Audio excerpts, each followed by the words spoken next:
Guys, একটি মাত্র চারা গাছ এবছরই লাগিয়েছি আর আমও ধরেছে একটি।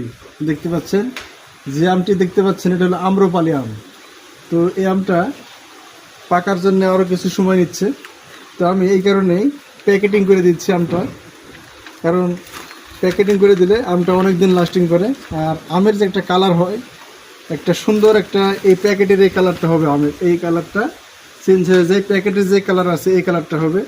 আমি নেক্সট ভিডিওতে এটা আমি আপনাদের সামনে দেখাবো। কিন্তু এখন আমি আমটা এই যে এইভাবে বেঁধে দিচ্ছি। দেখেন এই যে এভাবে দিলাম, এখানে তার আছে, এই তারটা এইভাবে দিয়ে এই যে মুড়িয়ে দিতে হবে, তাহলেই বেঁধে দেওয়া হয়ে গেল। এই যে দেখেন সুন্দরভাবে আমটা বেঁধে দিলাম।